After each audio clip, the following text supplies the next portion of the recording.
ये वीडियो देखकर आप जरूर बोलोगे, मुझे सत्संग शिक्षण परीक्षा देनी ही है, क्योंकि उसमें प्रश्नों और उत्तर देकर वचनामृत सरल तरीके से समझाया है। जय स्वामीनारायण। सत्संग शिक्षण परीक्षा अंतर्गत प्राज्ञ 2 श्रेणीમાં કુલ 18 વચનામૃતનો સમાવેશ કરેલ છે, જેમાં કાર્યાણી પ્રકરણના 3 વચનામૃત છે, તેમાં 10, 11 અને 12, અને ગઢડા મધ્ય પ્રકરણના 15 વચનામૃત છે, તેમાં અનુક્રમે 2, 7, 11, 12, 13, 16, 22, 28, 33, 47, 51, 55, 59, 61 અને 63, જે અનુક્રમે આપણે અલગ અલગ વિડીયોમાં સમજવા પ્રયત્ન કરીશું. આમ તો સત્સંગ શિક્ષણ પરીક્ષામાં વચનામૃતના આ વિભાગમાંથી કુલ 5 પ્રકારના પ્રશ્નો પૂછવામાં આવે છે. તે નીચે મુજબ છે, જેમાં 25 ગુણ હોય છે.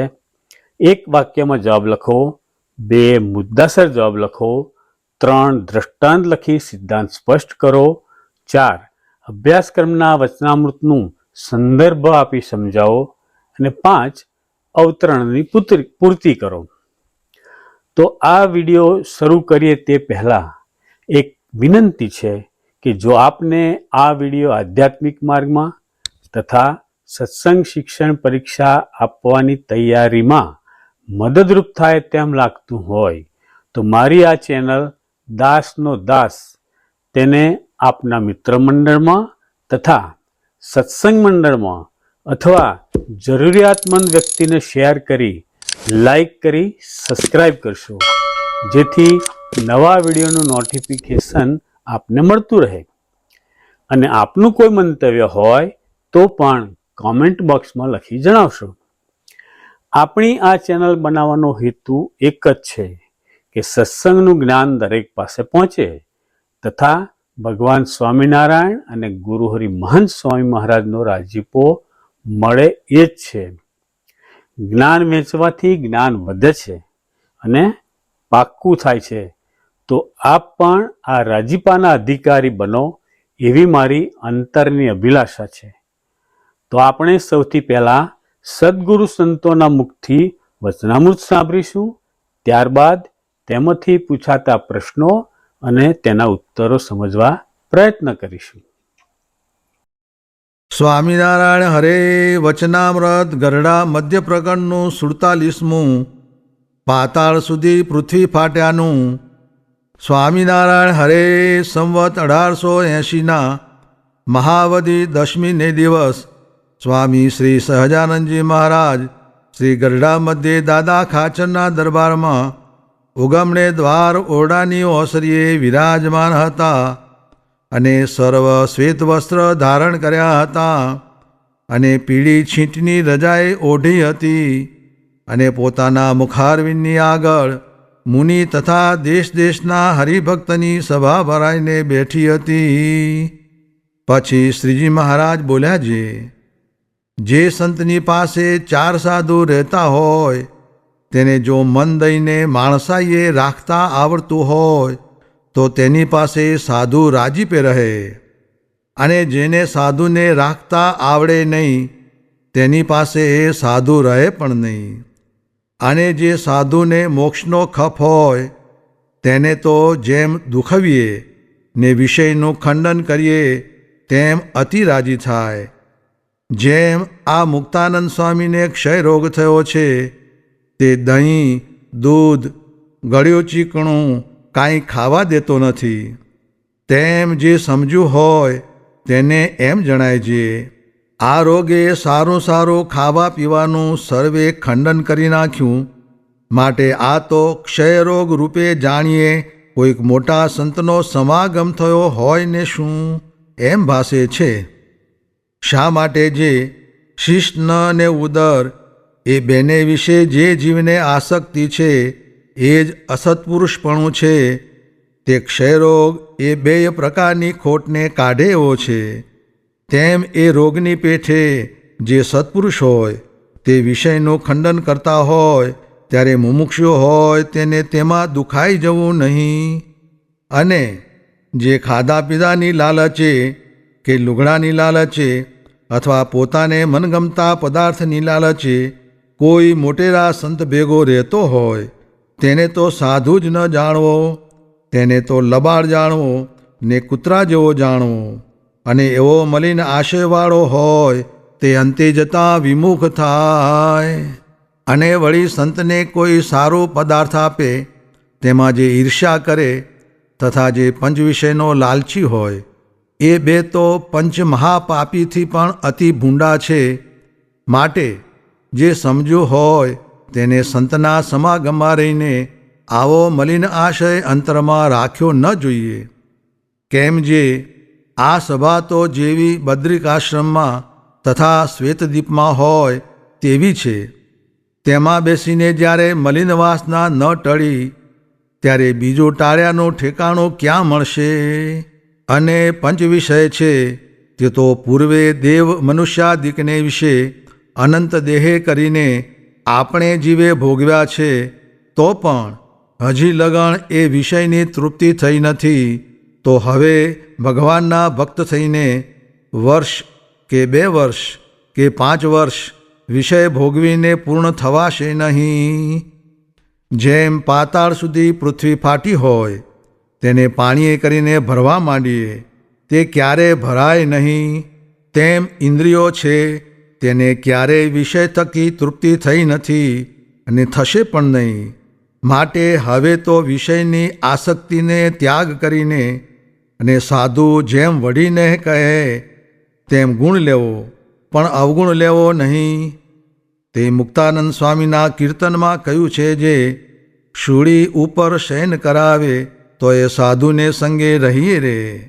માટે આવો અવસર પામીને તો અશુભ વાસના ટાળીને જ મરવું, પણ અશુભ વાસના સોતા મરવું નહીં. અને આ દેહમાંથી નિસરીને નારદ, સનકાદિક, શુકજી જેવા ભ્રમરૂપ થઈને ભગવાનની ભક્તિ કરવી છે, એવી વાસના રાખવી. અને એમ કરતાં થકા જો બ્રહ્મલોકમાં કે ઇન્દ્રલોકમાં નિવાસ થઈ જશે તો પણ કાંઈ ચિંતા નથી. જેમ ઝાડે ફરવા ગયા ને પાયખાનામાં માથાભર પડી ગયા તો નાહી ધોઈને પવિત્ર થવું પણ એમાં પડી ન રહેવું, તેમ શુભ વાસના રાખતાં રાખતાં બ્રહ્મલોકમાં કે ઇન્દ્રલોકમાં જવાયું તો એમ જાણવું છે માથાભર નરકના ખાડામાં પડ્યા છીએ. એમ જાણીને શુભ વાસનાને બળે કરીને બ્રહ્મલોક ઇન્દ્રલોકના ભોગને ત્યાગ કરીને ભગવાનના ધામમાં પૂગવું, પણ વચમાં ક્યાંય ન રહેવું એમ નિશ્ચય રાખવો. અને વળી જેમ પોતાની સેવા ગ્રહસ્થ કરે છે અથવા ત્યાગી સેવા કરે છે તેમ આપણે પણ હરિભક્તનું મહાત્મ્ય જાણ્યું જોઈએ. જેમ અમારી ચાકરી મૂળજી બ્રહ્મચારી મહાત્મ્ય જાણીને કરે છે તેમ અમે પણ બ્રહ્મચારીનું મહાત્મ્ય જાણીએ છીએ. તેમ આપણી ગૃહસ્થ અન્નવસ્ત્રે કરીને ચાકરી કરે છે તેમ આપણે પણ એમનું મહાત્મ્ય સમજીને એમની વાતચીતે કરીને ચાકરી કરવી. એમ અરસપરસ મહાત્મ્ય સમજીને હરિભક્તની સોબત્ય રાખવી. ઇતિ વચનામૃતમ. એ રીતે ગરડા મધ્ય પ્રકરણનું 47મું વચનામૃત જે તે થયું. પ્રથમ પ્રશ્નમાં એક સંપૂર્ણ વાક્યમાં જવાબ લખવાના હોય છે. તેમાં 4 પ્રશ્ન પૂછવામાં આવે છે, દરેકનો એક ગુણ હોય છે. તો આ વચનામૃતમાંથી કેવા પ્રશ્ન પૂછી શકાય તે જોઈએ.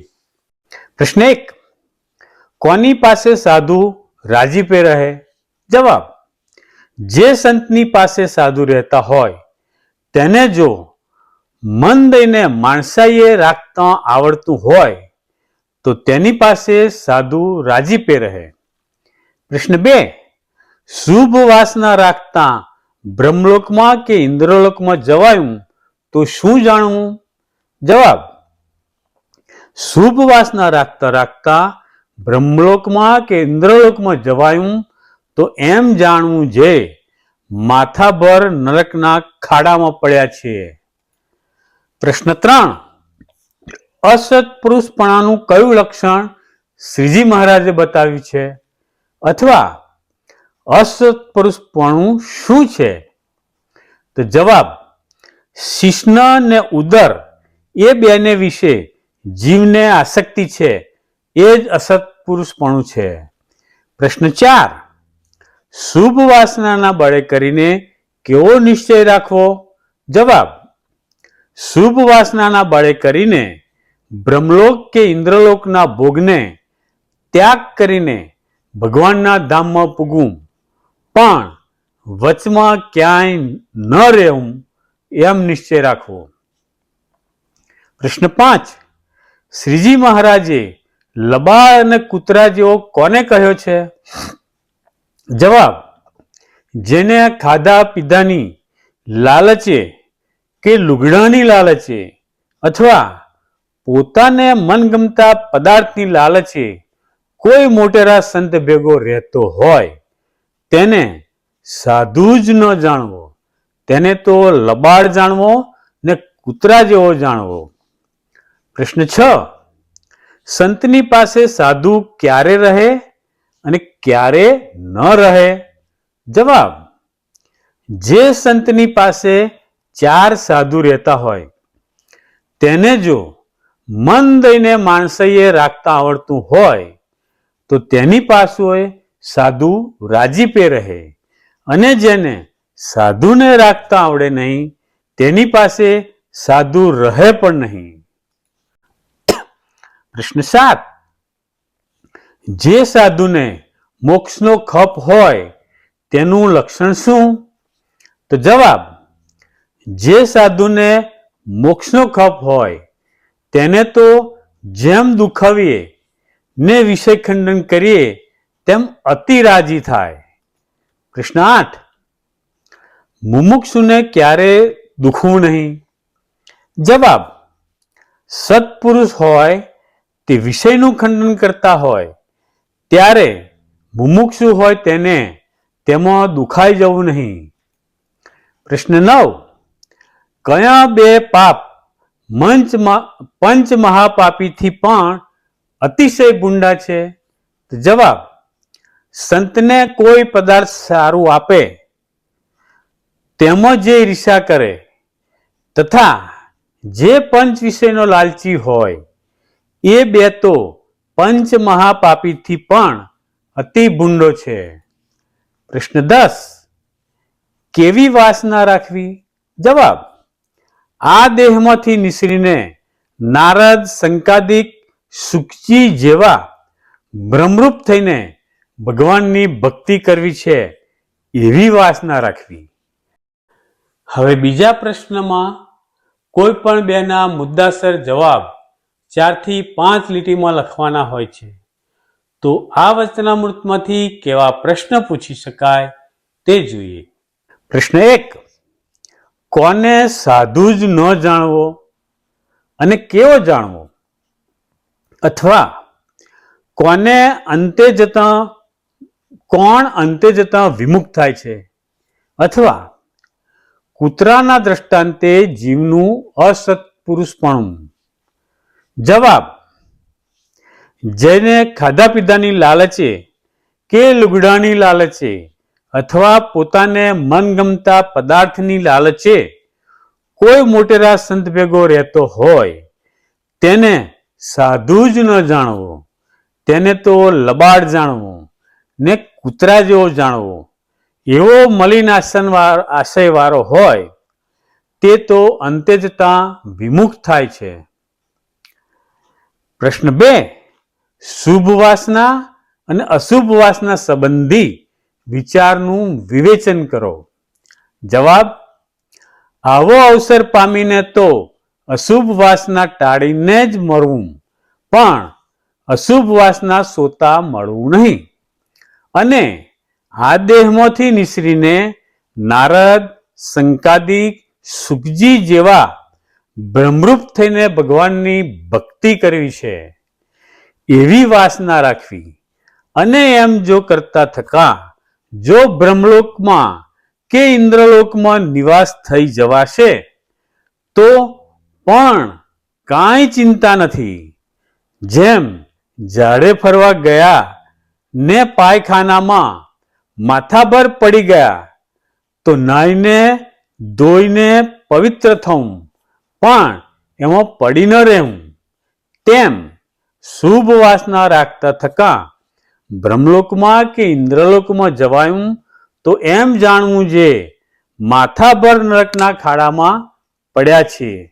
એમ જાણીને શુભ વાસનાને બળે કરીને બ્રહ્મલોક ઇન્દ્રલોકના ભોગને ત્યાગ કરીને ભગવાનના ધામમાં પૂગવું, પણ વચમાં ક્યાંય ન રહું એમ નિશ્ચય રાખવો.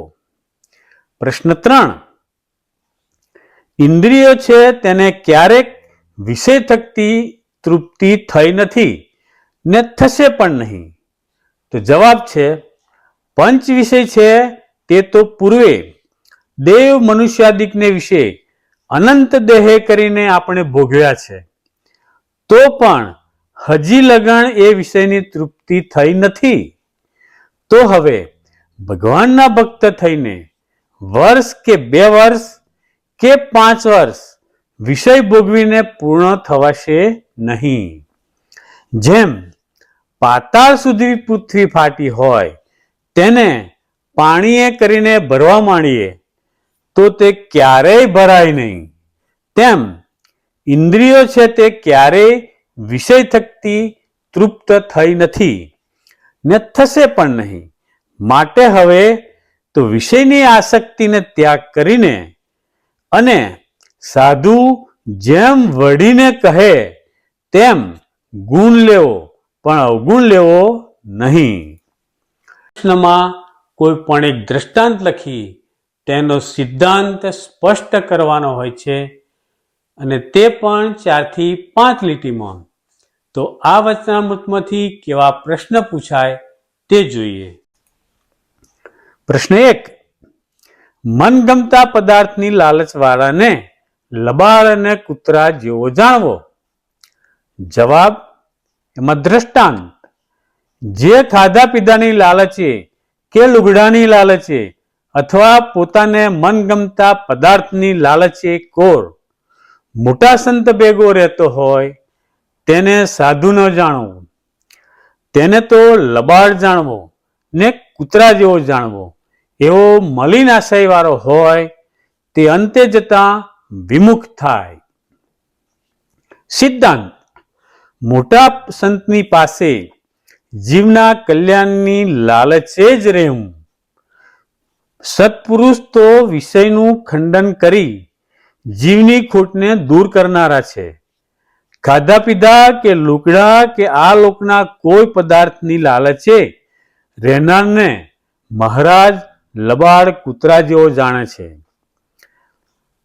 તે આ પદાર્થો તો ક્યાંય પણ જશે તો મળશે, પણ જીવનું કલ્યાણ મોટેરા સંત સિવાય ક્યાંય નહીં મળે. પ્રશ્ન 2. માથાભર નરકના ખાડામાં પડ્યાનું દ્રષ્ટાંત. જવાબ, એનું દ્રષ્ટાંત છે, આ દેહમાંથી નિસરીને નારદ, સંકાદિક, સુખજી જેવા બ્રહ્મરૂપ થઈને ભગવાનની ભક્તિ કરવી છે એવી વાસના રાખવી, અને એમ કરતા થકા જો બ્રહ્મલોકમાં કે ઇન્દ્રલોકમાં નિવાસ થઈને રહેશે તો પણ કાંઈ ચિંતા નથી. જેમ ઝાડે ફરવા ગયા ને પાયખાનામાં માથાભર પડી ગયા તો નાહી ધોઈને પવિત્ર થવું, પણ એમાં પડી ન રહેવું, તેમ શુભ વાસના રાખતા થકા બ્રહ્મલોકમાં કે ઇન્દ્રલોકમાં જવાયું તો એમ જાણવું જે માથાભર નરકના ખાડામાં પડ્યા છે. એમ જાણી શુભ વાસનાને બળે કરીને બ્રહ્મલોક ઇન્દ્રલોકના ભોગને ત્યાગ કરીને ભગવાનના ધામમાં પૂગવું, પણ વચમાં ક્યાંય ન રહેવું એમ નિશ્ચય રાખવો.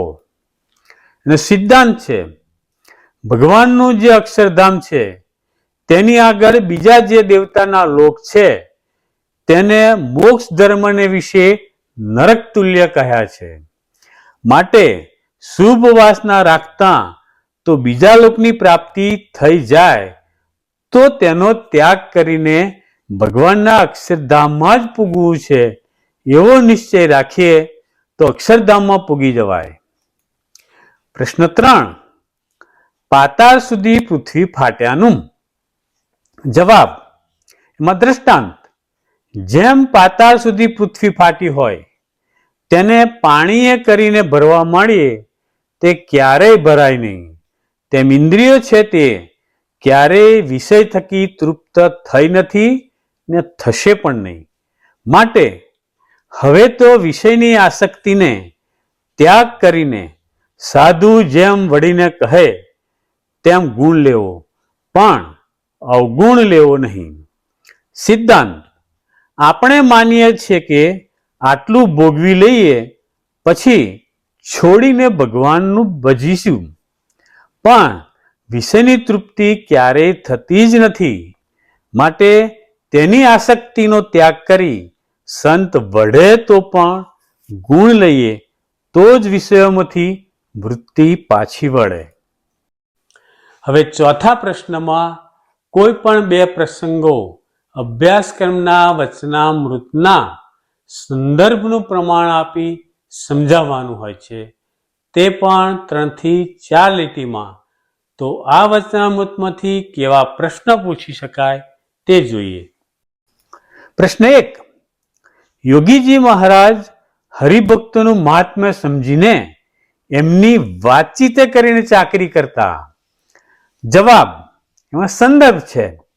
જેમ અમારી ચાકરી મૂળજી બ્રહ્મચારી મહાત્મ્ય જાણીને કરે છે તેમ અમે પણ બ્રહ્મચારીનું મહાત્મ્ય જાણીએ છીએ. તેમ આપણી ગ્રહસ્થ અન્ન વસ્ત્ર કરીને ચાકરી કરે છે તેમ આપણે પણ એમનું મહાત્મ્ય સમજીને એમની વાતચીતે કરીને ચાકરી કરવી.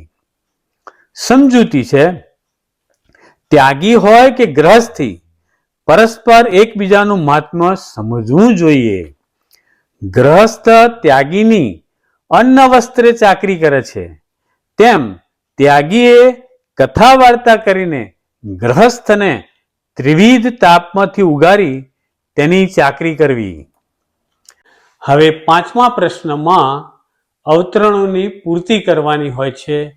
તેમાં 3 અવતરણ પૂછવામાં આવે છે અને 3 પૂર્ણ કરવાના હોય છે. તો આ વચનામૃતમાંથી કેવા અવતરણ પૂછી શકાય તે જોઈએ. અવતરણ 1.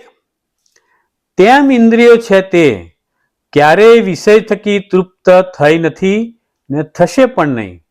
માટે હવે તો વિષયની આસક્તિને ત્યાગ કરીને સાધુ જેમ વળીને કહે તેમ ગુણ લેવો પણ અવગુણ લેવો નહીં. Jai Swaminarayan. Thank you for watching video.